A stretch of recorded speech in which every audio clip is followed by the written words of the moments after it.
All right. So let's go ahead and get started.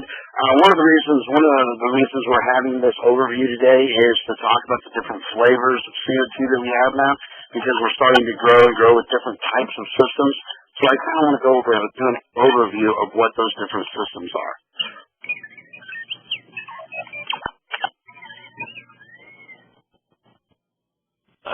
There we go. All right, well, before we get started, let's do quick little user definitions, because I'm going to use these definitions over and over, and I just want to make sure we're all on the same page. All right, when we talk about direct expansion, of course, we're talking about a refrigeration system that includes a compressor, a condenser, an evaporator coil, and an expansion device or a metering device. All right, even though we're talking about CO2 systems, they are still going to have a HFC or direct expansion system when we talk about secondary and cascade. So we need to understand there's still direct expansion. All right, when we talk about the primary refrigerant, that's the refrigerant that's going to be in our direct expansion system, and that's going to be the fluid used to lower the temperature of the secondary coolant. When we're talking about a secondary coolant, or if we're talking about a cascade, to help with the condensing of the cascade system. All right, when we talk about secondary coolants, we're talking about a fluid used to transfer from a source refrigerant from an air source into the refrigerant and transferring that over to the primary refrigerant. When I talk about a single-phase secondary coolant, I won't be talking about that today, because typically that would be a medium-temp glycol type system or a potassium formate type system if we were doing low temp. It's low, we enter as a liquid and we leave as a liquid, and there's no change of state. Now, when we talk about a two-phase secondary coolant, that's going to be what we talked about with a CO2 secondary system. And that's where we enter the system as a liquid, and as we boil and as we remove heat from the system, we're going to transfer heat, and we're going to use latent heat transfer. All right, so we're going to change from a liquid entering to a liquid vapor leaving. That's why we're in that two-phase condition. So we're liquid and vapor out of the coil. All right, we'll also talk about cascade systems. A cascade system is a system with two or more refrigerant circuits, where each system has its own compressor, condenser, evaporator, and there's also a metering device. Right? The upper portion of the cascade, the upper cascade, that's the refrigerant circuit that cools or condenses the lower cascade system. So it is actually the condensate. The evaporator for the upper cascade is the condenser for the lower cascade. The lower cascade is actually the system that is going to be removing the heat from the load, or from the cases, or from the walk-in. And it's going to transfer that heat into the lower cascade, and then from the lower cascade up to the upper cascade, and the upper cascade is going to remove the heat out into the space so it's unobjectionable. All right, when we talk about CO2, we use a couple of terms. We use subcritical and transcritical. And I just want to make sure that we have a good definition of what we're talking about when we say subcritical versus transcritical. Any system that operates below the critical point of 1,055 psig at 87 degrees is going to be subcritical. It's going to operate very similar to HFC systems that we're typically used to. So the pressure is going to be, as we see, it's going to be well below these astronomical pressures everybody talks about. Everybody saying, I'm worried about the pressure, this is going to be a high pressure system. When we talk about subcritical, that's the secondary and that's the cascade systems. And we're going to be well within the ranges of our normal, a little higher than an HFC system, running around similar to the condensing pressures of the 410A system. When we're talking about a transcritical system, we're talking about a system that is designed to operate above that critical pressure. So it's going to be operating above 1,055 psig. Typically, it could run around 1,200 pounds depending upon animal. But it is designed to operate within those pressures, so it's a perfectly safe system. All right. Two other terms that we use quite a bit is triple point and critical point. Triple point is important to us, especially from a service standpoint, because at triple point we're going to change and we're going to be in three different states. We're going to be solid, vapor, and liquid. And what that would do in a CO2 system is it's going to change whatever liquid that's in the system into dry ice. Typically the only time that's a problem is if we're doing maintenance and we're going to open up and change the filter dryer. Or we're going to be doing something of that nature. So that we have a system with liquid in it, a little bit of liquid in the filter dryer. The pressure, as we start to vent and relieve the pressure of the system, it gets down to 60 psig. Any liquid CO2 that's in there is going to be changed into dry ice. Okay, so the issue there is not that it's a problem necessarily. It's just we have to be aware of it. So as we start to do our service and we have to open the system up, we know to as we get close to 60 pounds, we're going to close that up and raise the pressure up, and then start to vent it again until after we're sure there's no liquid. It's also important, and we'll talk about this later, when we start a system up after we pull it out of a vacuum. All right. The other point is critical point. Critical point is when we hit that 87 degrees and over 1,055 pounds. There's no longer a distinction between the liquid and the vapor. The gas is really actually an undefined gas. And what you'll see is that when we have this undefined gas, the pH are no longer relevant. There's no pressure-temperature relationship in that type of system. And that's only in a transcritical system when we operate at the higher pressures. Right, carbon dioxide or CO2 can be used as a secondary coolant, as I've already talked about, and as a direct expansion refrigerant, either as the only refrigerant or in a cascade system. Right, carbon dioxide or CO2 is also known by its ASHRAE number, which is R744. All right, where does CO2 come from? Where do we get it? It's a byproduct from the synthesis of hydrocarbons, some of the fermentation processes. We're doing liquefaction and making oxygen, some of the byproducts of that. There's many processes and things that produce carbon dioxide as a bypass or a byproduct of those processes. CO2 is also 3,400 ppm in the atmosphere that we breathe. It's naturally occurring in wells. And then when we talk about the systems and we talk about what CO2, what grade of CO2 we're going to use, we're typically going to use Coleman grade CO2, which is 99.99% pure. And what we're saying is the filtration and drying and the purification process has taken it. It's removed almost all of the non-condensables. We've removed the moisture, and that we're now into a good system or it's a good gas, dry gas that we can put inside of a refrigeration system. We're not going to have the non-condensables up by a condenser evaporator and stop the system from operating. Some of the benefits of using CO2, of course, it's a natural refrigerant. Very low global warming, has a global warming number of 1, compared to, let's say, a 404A, it's around 3,900 pounds, or 3,900 GWP, has 0 ozone depletion. CO2 has better heat transfer properties compared to a typical HFC or typical HFC. It's a very good refrigerant. The BTUs per pound that it's able to grab hold of is very good. It's very inexpensive compared to regular refrigerants, or what we know as in our HFCs. It's, every time I say it's 50 cents a pound, somebody says, well, in my area, we're paying $1 a pound. So it's typically $1 or less, maybe up to $1.50 a pound.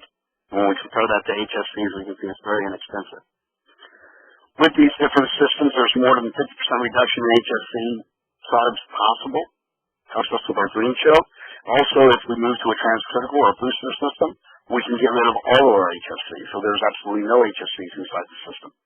CO2 lines are typically smaller because of the efficiencies of the refrigerant. We can run anywhere from 1 to 3 sizes smaller. 3 sizes would typically be in a riser, a vertical riser. Very good material compatibilities. One of the things when these systems are developed, everybody wanted to make sure that we could use a standard solenoid for cycling temperatures. We wanted to use standard refrigeration components so that we could get these components at the wholesale house. System energy performances are equivalent or better than traditional HFC systems. So when we talk about energy, they're also very good systems. All right. The 3 types of systems that I stated earlier are secondary. And in those secondary systems, we can use them both as low temperature and medium temperature systems. The only difference really is the pressure in which they operate. One's going to operate at a minus 20, which is around 200 pounds. The other's going to run around plus 20, which is somewhere in the 400-pound range on the secondary systems.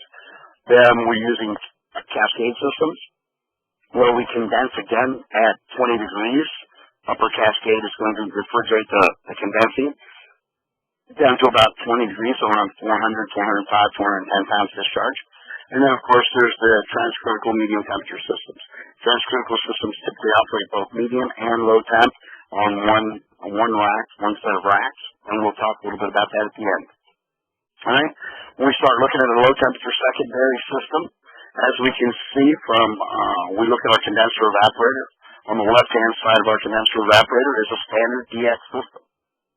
Operates no differently than an DX system would operate, an HFC system would operate today. Okay? The only difference is we're greatly reducing, as we saw on the earlier slide, we can reduce up to 50%, sometimes even more, the amount of refrigerant that we're putting into these systems. We can really start, based on our engineering, how much refrigerant and what we can do to get the HFC numbers down.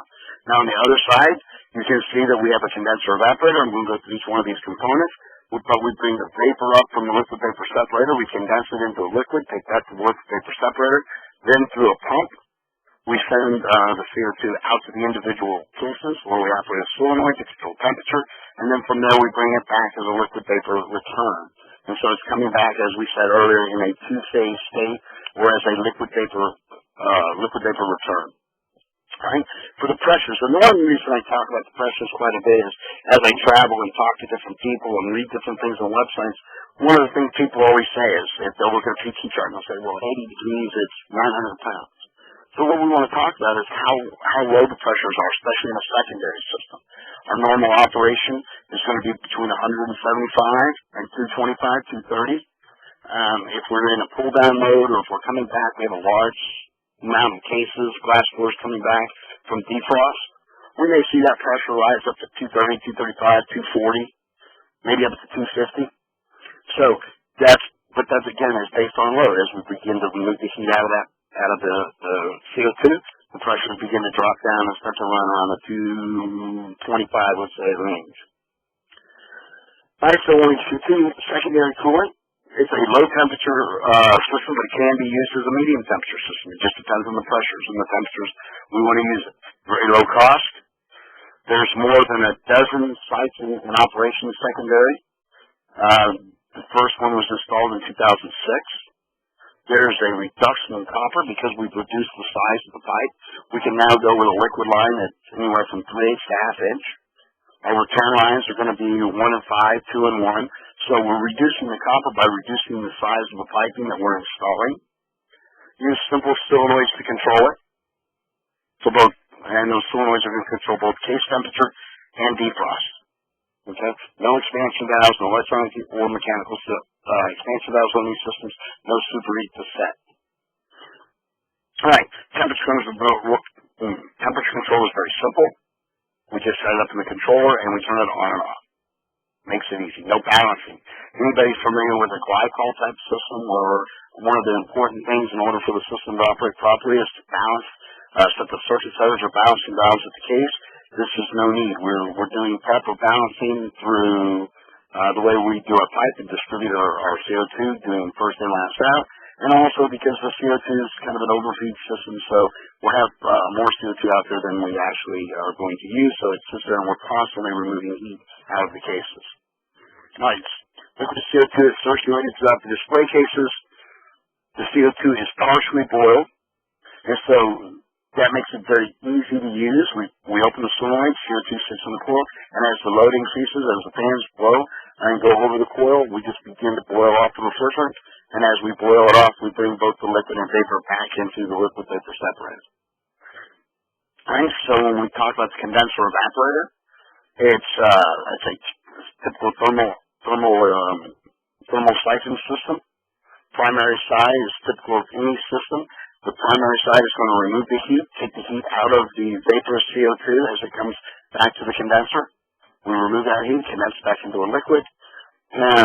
And as it evaporates, the liquid falls, the CO2 or the refrigerant evaporates, goes back to the compressor. Typically we set superheat, anything the exact same way we would do with a DX system. We're typically going to use braze plate heat exchangers, and those braze plate heat exchangers is anywhere from 2 to 4 depending upon load.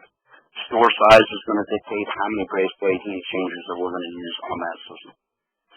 When we talk about the liquid vapor separator, it's just if you will, a glorified receiver. It functions in the very same way a receiver would have. It's going to store the CO2 inside that vessel. We're going to store it there, and as we need it, it's going to come off there off the bottom and be pumped out into the system. All right, and it's going to supply vapor, the vapor too, as it comes back in, it opens up into a wide vessel, slowing the velocity and the refrigerant down, so the vapor is going to separate, and the vapor is going to go up into the liquid vapor separator. We're using a multi-stage centrifugal pump, very similar to a standard secondary system, be it glycol or whatever. It's a liquid-cooled pump, like any pump. It cannot handle running without liquid, so we need to make sure we're always delivering liquid to the pump, and then we send it through there, and the pump sends the CO2 and delivers that liquid CO2 out to the cases. The CO2 coils, they are a flooded evaporator, so we're not wasting any of our surface area with superheat. Superheat is important in the DX system, not for heat transfer, but it's important to make sure that we don't send any liquid back to the compressor. With a flooded evaporator, we're getting heat transfer throughout the entire coil, and we don't have to worry about it wasting any space. It's very small. Each one of these cases are specifically designed to operate with CO2. One of the longest development processes that most people have with these is to develop the coils to make sure that we get the proper surfacing because of the low flows. And of course, all of these will be electric defrost. So there will be heaters, electric heaters that come on. One of the things to remember is we have to pump out the liquid prior to turning on the defrost heaters. All right, liquid solenoid valves. These are standard expansion solenoid valves.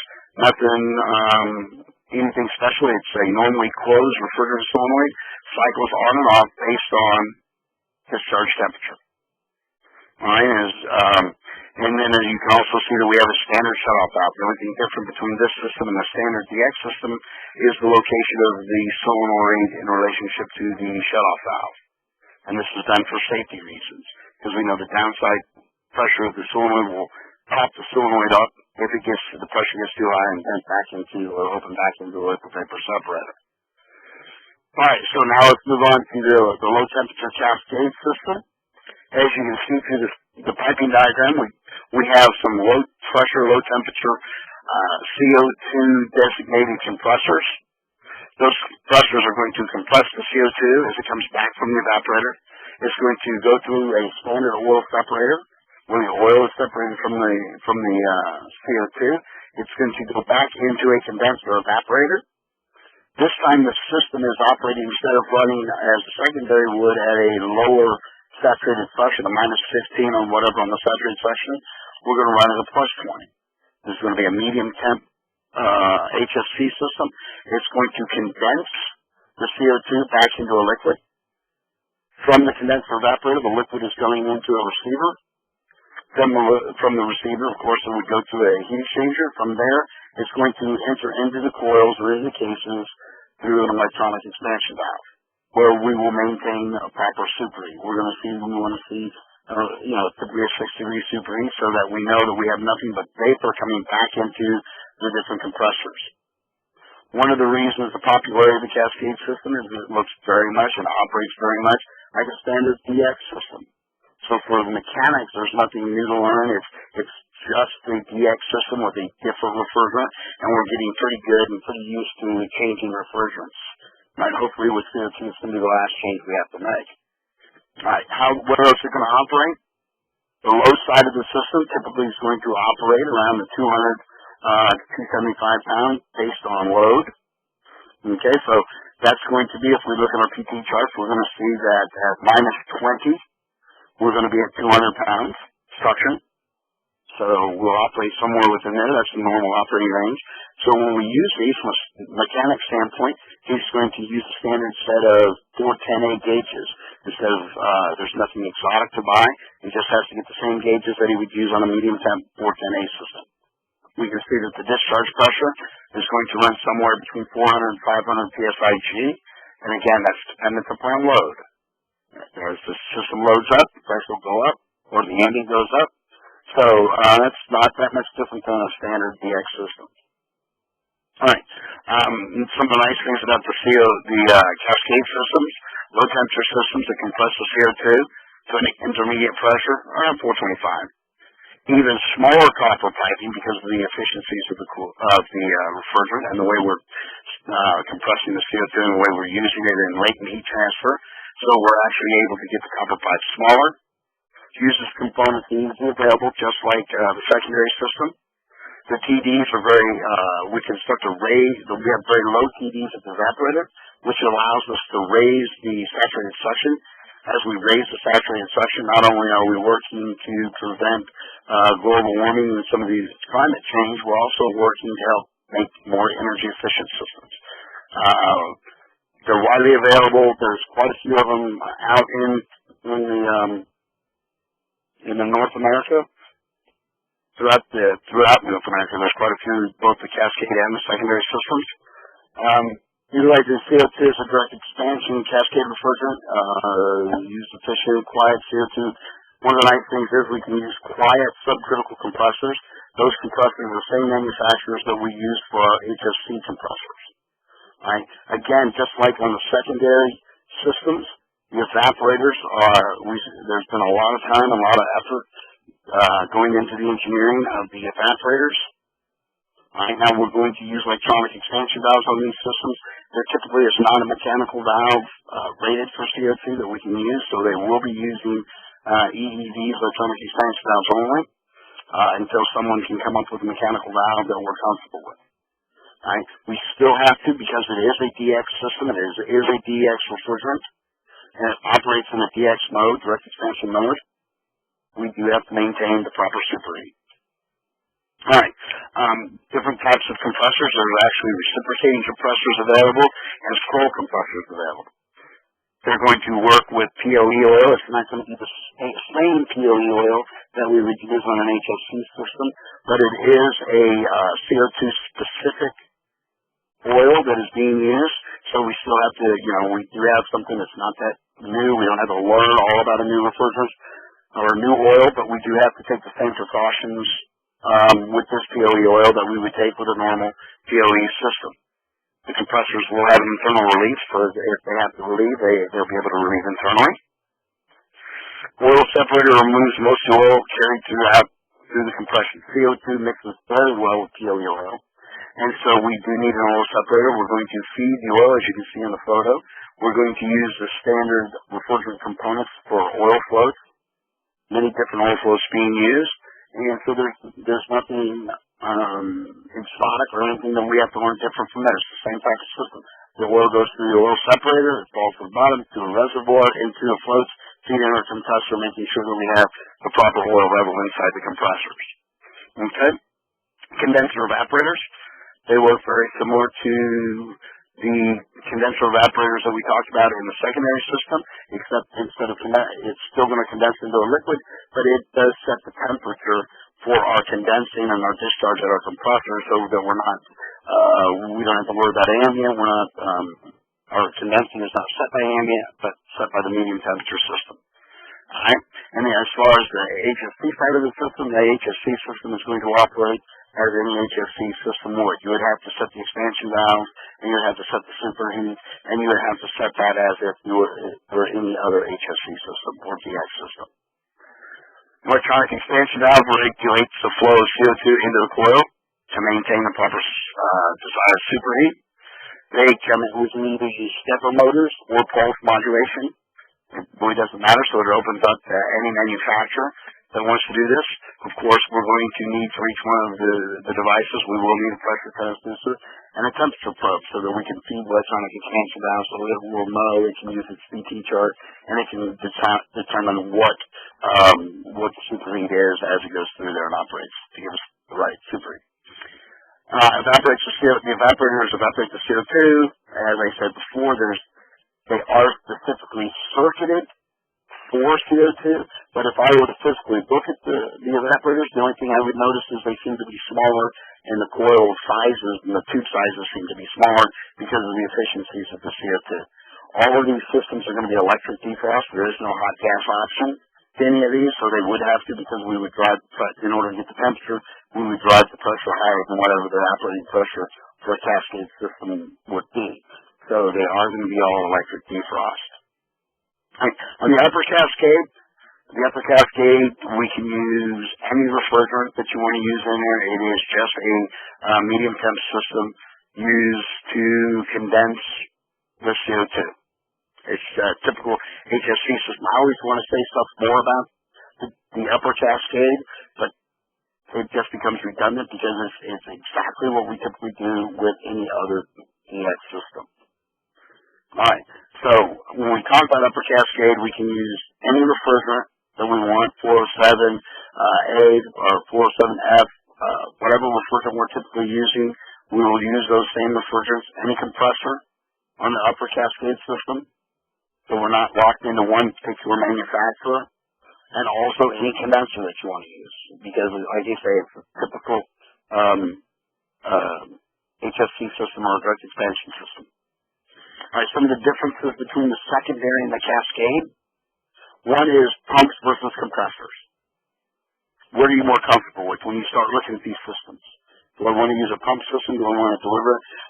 With these systems, most secondary CO2 systems, unlike glycol, they'll typically one pump will handle the entire loads, with second pump being a backup pump.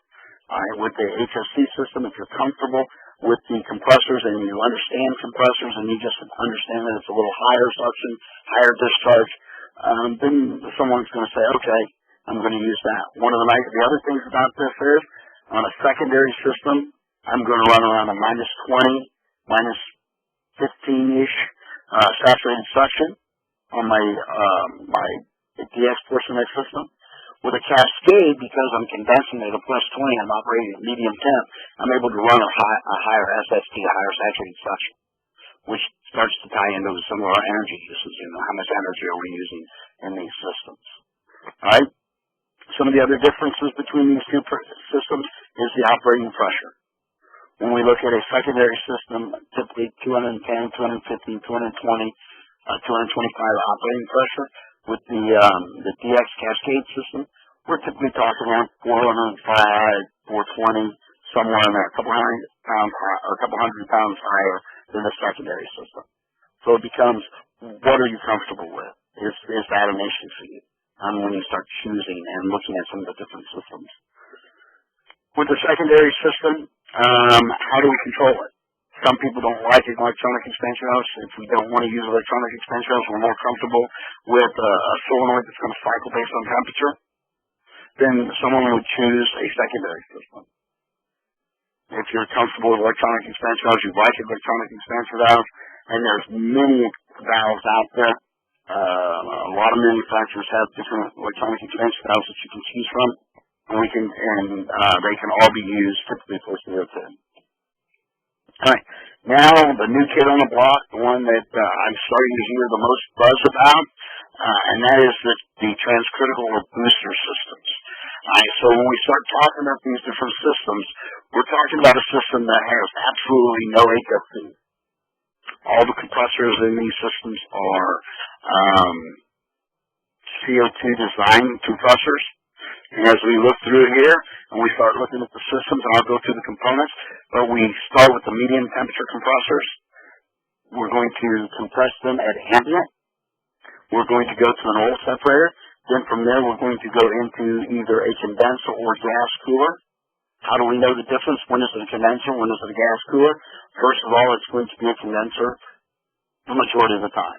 Because the majority of the time, these things geographically, they're being used in Canada and throughout Europe, and so they're used where the ambient is cooler, where there's a lower ambient. So that we're going to be subcritical. Most of the time will be below that 1,000 pounds, so the condenser will be just out of condenser.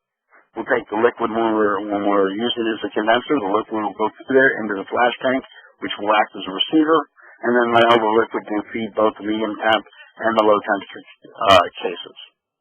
All right. Now, in the transcritical state, it will be a gas cooler, and from there we'll have a undefined gas, as we said earlier.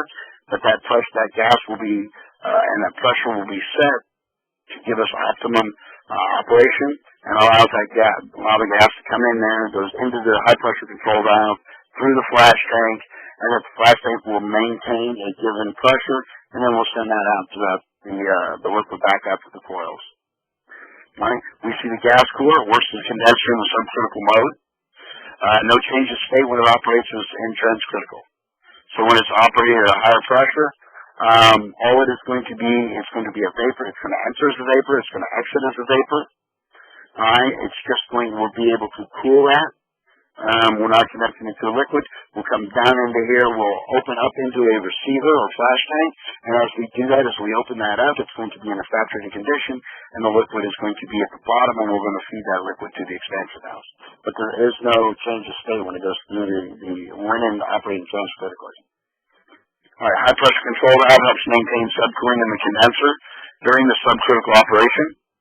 And as I said earlier, it creates that pressure drop that when it enters into the flash tank, it's going to slow the velocity down. It's going to help change it into a saturated liquid vapor where the liquid will fall back, and we will maintain a given pressure inside of that vessel. Also, the high pressure control valve helps maintain a COP, a higher COP, so we're operating at the most energy efficient point inside of the gas cooler. All right. Now the flash tank separates the refrigerant after expansion by the high pressure control. There is a pressure drop associated with that. It directs the flash gas to the flash gas bypass valve, which dumps back into the medium temp suction and helps maintain the pressure in that vessel. And it also makes sure that we have a constant feed of liquid as a receiver would to all of both the medium temp and the low temp cases. All right, electronic expansion valves, again, just like the cascade, and actually from the point as it exits the flash tank or receiver, from this point forward, it's going to operate very similarly to a cascade system that we talked about earlier. It's a liquid pressure.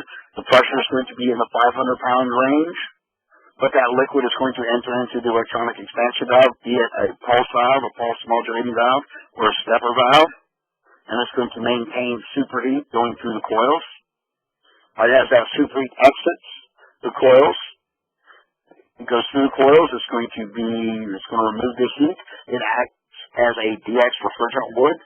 We have a certain degree of superheat that we maintain because we need to make sure none of the liquid gets back into the compressors for compressor safety, not for any thermodynamic reason, but we do have to maintain compressor safety, equipment safety. So we're going to take that low pressure, low temperature CO2 out of the coils into the lower stage of low temp compressors where we compress that, and then we dump that discharge gas into the medium temp suction. We boost it up into the medium temp suction, and that's going to set our condensing at about plus 20 on the low temp, just as we did in the cascade. Oops, I went backwards. All right, compressors. We have low temperature subcritical compressors. The low temperature compressors will always be subcritical.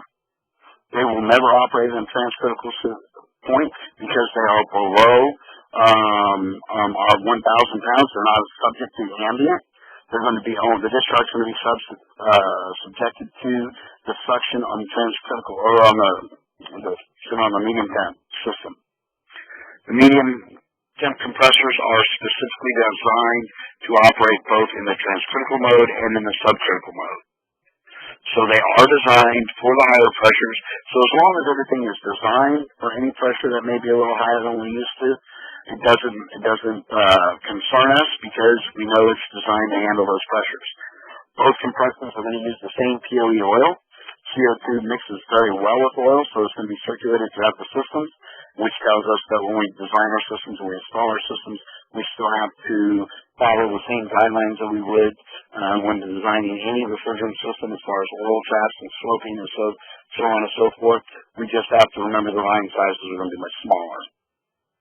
And some of the benefits, the biggest benefit is it totally removes all the HFC components in the entire system.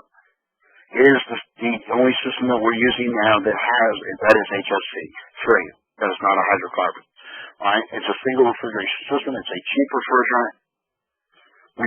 One system boosts the other system. That's where we get the boost to the low temperature, boost up to the higher system to give us that step up. It's a very energy efficient system in the colder climates.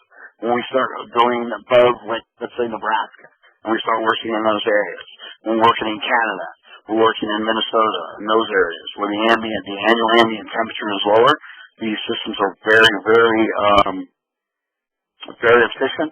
There's also some heat reclaim and heat reheat options that we can do to make, because there's a lot of heat coming off there where we can use that and utilize that heat and use it to our advantage. right? That's really all I have. I do, if you want to know more about the Learning Center, some of the things we have on there, I encourage you to check our website out. We do have a Twitter account. I think we're up to 6 followers, so I'm psyched about that.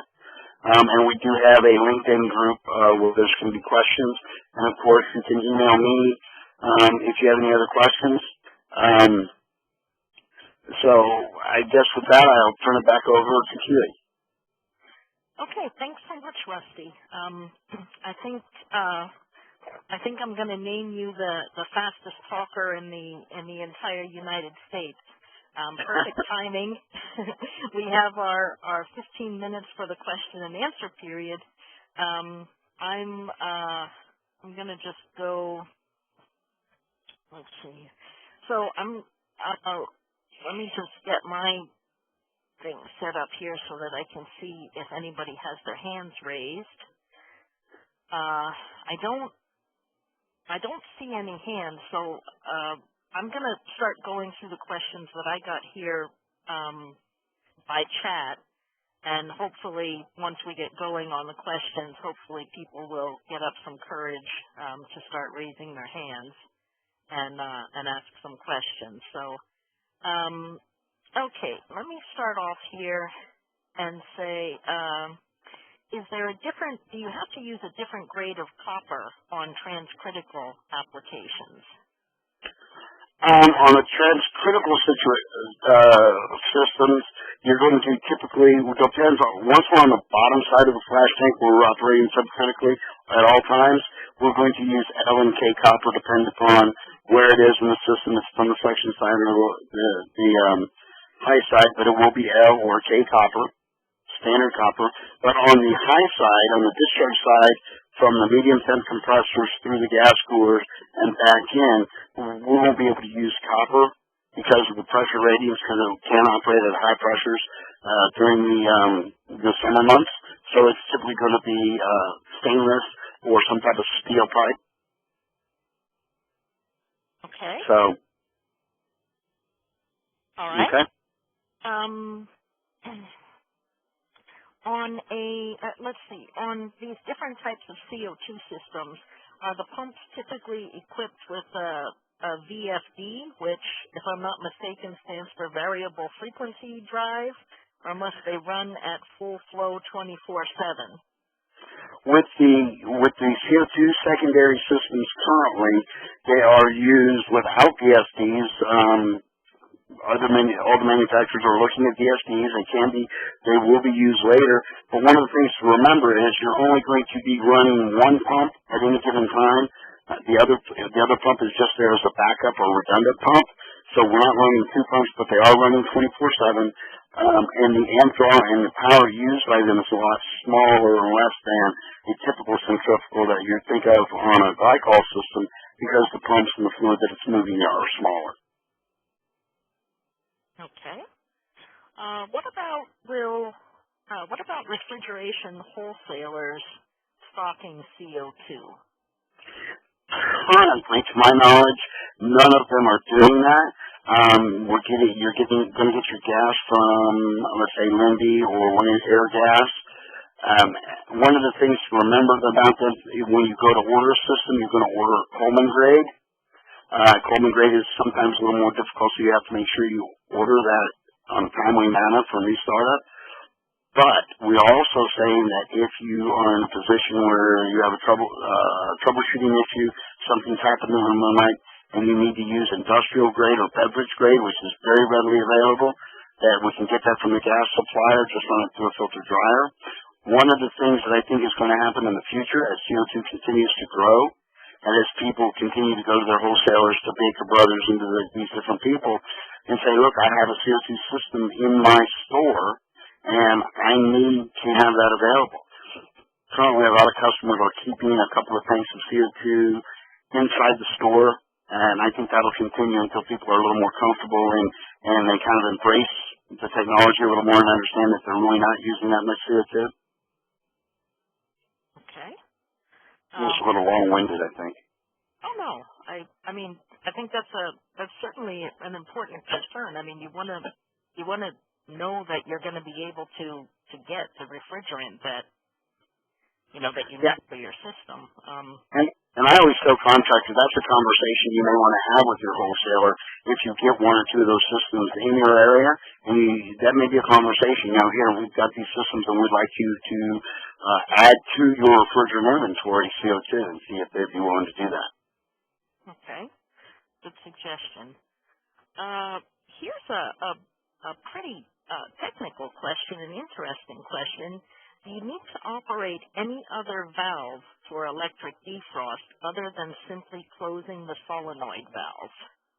No. When we go into electric defrost, what we're going to do is we're going to close the solenoid valve, and then the thing that is a little bit different than a standard DX system is, remember that since it's on a secondary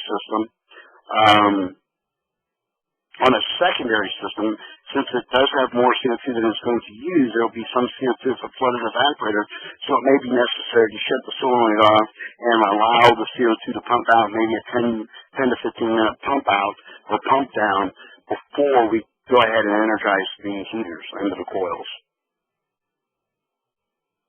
Okay. Well, let me ask you that. This might be a silly question, but is anybody working on being able to use gas defrost? Hot gas defrost would be an issue or something we could do with transcritical CO2 or the booster systems, because we're already running at the higher pressures and the heat and the pressures are available to us. So that would be an option. But with the cascade systems and the secondary systems, there's really no place to generate that heat that we would need, because it's going to operate higher than the system operates at. Okay. All right. Let's see here. Okay. A lot of questions. I'm just going to sum them all up and ask you about energy use compared to a standard centralized DX system that runs on an HFC. Mm-hmm. Okay, when we talk about these systems, let's start with the secondary system, because each one of them has a different energy answer. When you talk about a secondary system, because of the single pump, because of it's a little smaller pump, what we're starting to see is we're running energy parity with DX. So you're not taking any penalty for using secondary CO2. With the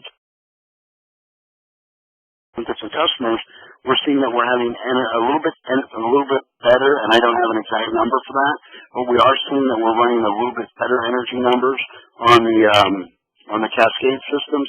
And then when we talk about a transcritical system, when we're operating those systems in the upper sections of North America where the average ambient is, let's say, less than 50, on an annual basis, it has to be looked at for a full 12-month annual basis, you're going to see some definite energy benefits. Before you move on, let me just add something to that. I know that a lot of our Greenfield partners were some of the first people to try out secondary loop systems, secondary glycol systems, and really start using them on a very large scale. And so much of your energy use, whether you take an energy penalty or not, has to do with really fine-tuning the system. You're not going to have the best energy efficiency that you can if you just kind of start it up and then forget about it and don't look at it again. Usually, I think people go in, at least in the first month and really do a lot of fine-tuning, and that can have an enormous effect on your energy use. I know that some of the older secondary loop systems and the glycol systems, we have seen that they're very well installed. They run very well, and they do have an energy penalty of about 2 to 4%. Companies that have experienced that, to my knowledge, almost all of them, except one that I can think of, have come and said that it's still worth it to them because of the improved maintenance and a whole bunch of other ways that you save money. But I think that is the one that you do have to be careful in terms of not suffering an energy penalty. Mhm. Mhm. Alright. Um, yeah, and energy, is going to be a conversation we're going to continue to have. Right, So, and we're hoping, of course, as we get better and better, people are experimenting with ways to continue to save energy. But what about your cascade systems and your transcritical systems? How do they compare in terms of energy use to an HFC centralized DX? well, the cascade systems, everything we see, they are going to operate better than a DX as far as less energy being used, just because of the nature of the CO2, the smaller compressors. With a cascade system also, we're on the low side of the system where we're running at -17. It's an efficient refrigerator. Plus, with the TDs as low as they are, we're seeing much better TDs across the evaporator coils, less than the 8 degrees that we would see with a standard DX. And the other thing that we're able to do is the upper cascade, whereas on a secondary system, I have to still run that at -17 saturated. All right. On a cascade system, my upper cascade is going to run at the +15, so I'm raising my saturated suction there, and I'm not running on the HFC portion of it. I'm able to run at the medium temperature, and I'm not running any HFC compressors at that lower saturated suction. So it's the combination of the good TDs across the evaporator coils, the higher suction on the medium temp or upper cascade, and then the efficiency and the ability to absorb heat that CO2 has is where we're picking, and it's how we're picking up a lot of that energy. So the final verdict or verdict? The verdict, with cascades, we definitely have better energy numbers. Okay. And with the transcritical, as long as we're in the, you typically see those energy benefits in the upper half of North America, Canada, and that's why you see a lot of movement in Canada for transcritical, and you're going to see that happen in Minnesota and New York, and those places you're going to see it because of the energy benefits that you have with transcritical in the northern climates, the efficiencies of the compressors, and everything else that you're going to get with CO2 transcritical. Some of those benefits you're not going to realize those benefits necessarily in the lower half of the United States with transcritical CO2. That's what I wanted to get into a little bit more detail on that if we could, Rusty. I think I seem to recall that the magic number was an average year-round ambient temperature of about 70 degrees. And if your average ambient temperature for the year is below 70 degrees, you'll probably do pretty well with energy on a transcritical system. If your average ambient temperature is above 70 degrees, you might find an energy problem.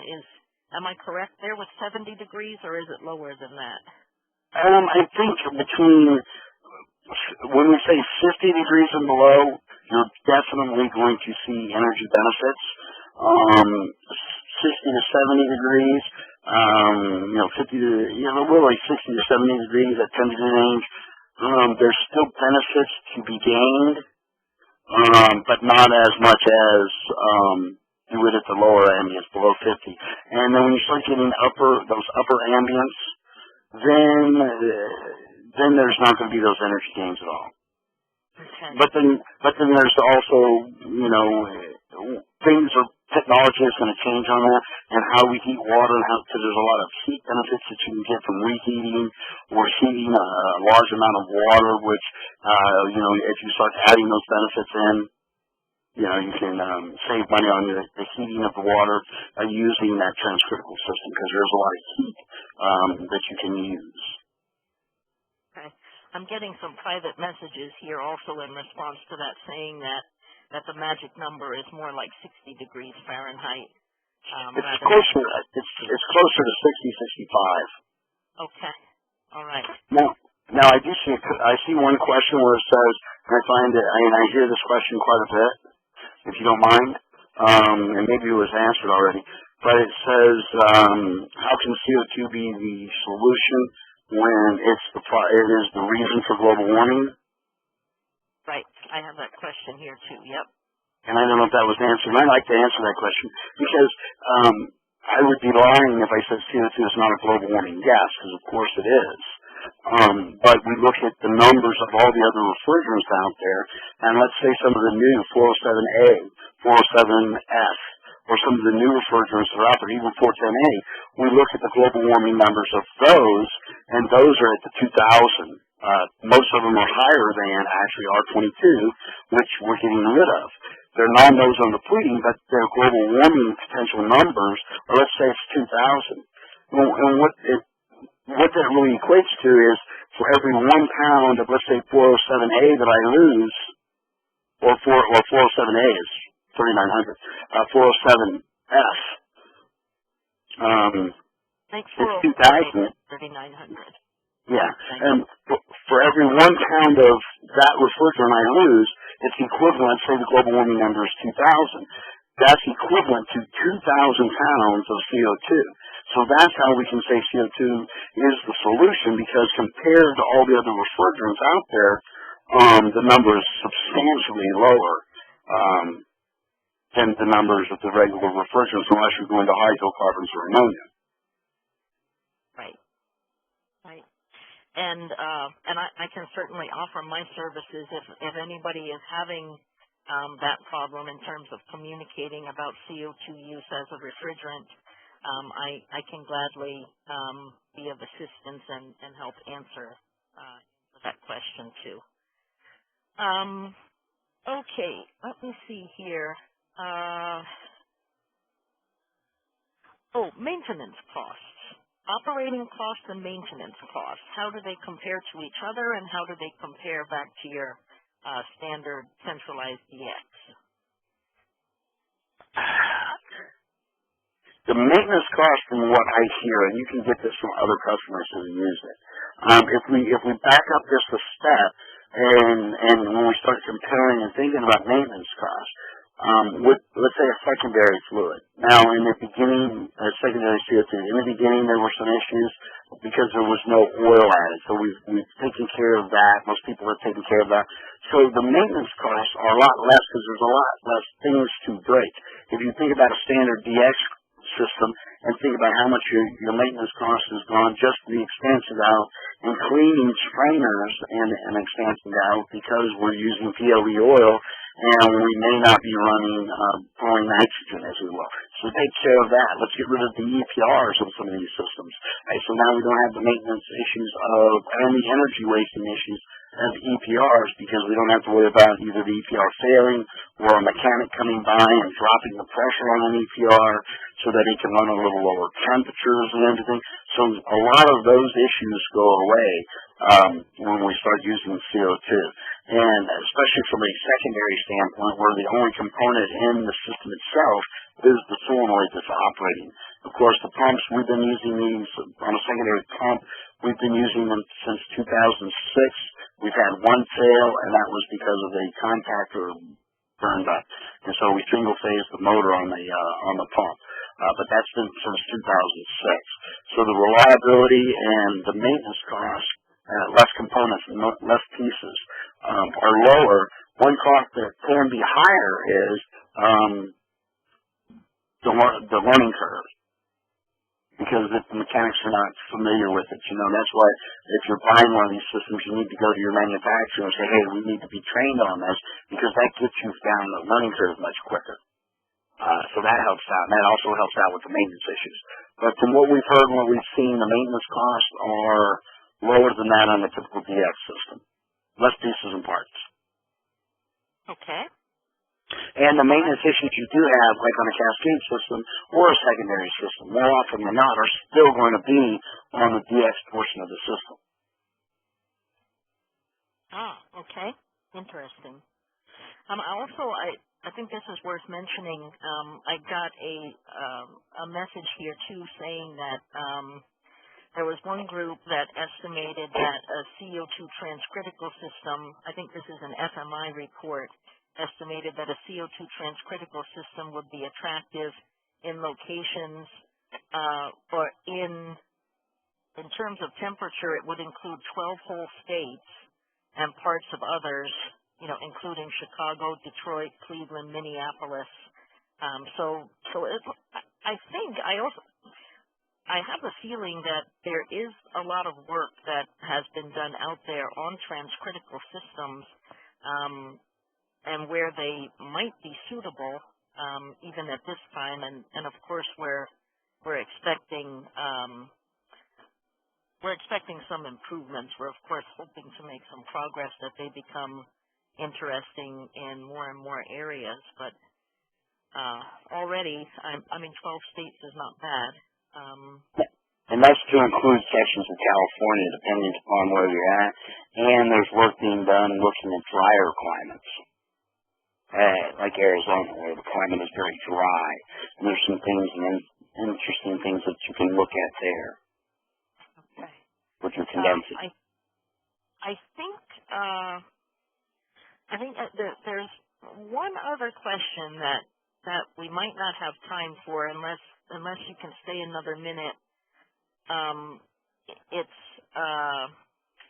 about any special safety precautions that have to be taken in using CO2 with the higher pressures. Yeah, and when you join the others, there are pressure relief valves in the mechanical rooms that are going to prevent us from isolating, let's say, the pump to work on it, and there will be relief valves in, let's say, if we have a power failure, there are other relief valves in the system that are regulating relief valves where they just burp the CO2 a little bit, just like you would see on, let's say, a truck that's delivering CO2 to a store. On top of that truck, you would see a vent valve, and what happens is it burps a little bit of CO2, and what that causes is a rapid decompression or rapid depressurization of CO2, which actually causes the CO2 to start to cool itself inside the vessel. And so it lowers the pressure and temperature and shuts that relief valve.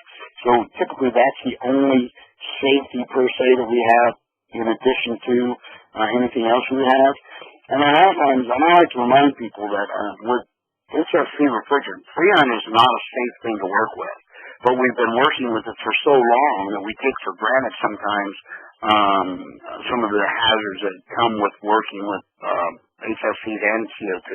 But if we follow the same procedures and we use those relief valves any place we can isolate, there is a certain shut-off valve that I'll talk about the next time we do this on how to isolate for maintenance, how to isolate a set of cases so that I can open up and I can work on the expansion valve, or I can work on the solenoid valve and still not blow the pressure into the system or blow the pressure inside the system. Okay. I'm getting one or two more questions. I think we do have to sign off, though. We've run 6 minutes over. It's after 3 o'clock, and I see a lot of people have signed off already. I guess what I can say is take a look here at the slide that I have on the screen. We are going to be going into more detail on the four main types of CO2 uses in commercial refrigeration systems on these dates. So go ahead and pencil those in. Our normal time is at 2 p.m. You will eventually get the invitation for those, but if you want to make sure you can attend, go ahead and block off 2 o'clock on each one of these dates, and attend the webinars where we go into more detail. Really interesting topic, really hot topic. Thank you so much, Rusty. I was not exaggerating when I said you're an incredible expert in this area and many other areas. I'm so happy that you agreed to do this for us. You're a fantastic resource for the Greensill Partnership and for the supermarket industry. So we really appreciate you taking the time. And thank you very much to all of you who attended. I appreciate it. And please check back with us for the next webinar. If you want to get on the invitation list, send an email to Joe Donahue. I put his email address there in the chat section. And if you would like to have a copy of the slides, please send him an email also. and he'll send you a copy of the slides, and we'll post the recording on the Green Show website and on the Green Show LinkedIn group. So thanks very much. Have a good rest of the day, and I apologize for all of the sound problems that we had. I'm going to choose to look at that as a humorous anecdote that I'm going to laugh about later on, but I do apologize, and we'll certainly try to learn from it and make sure that that doesn't happen again. Well, have a good rest of the day, and have a good weekend, everybody. Bye-bye. Bye-bye. The leader has disconnected. The conference will be terminated in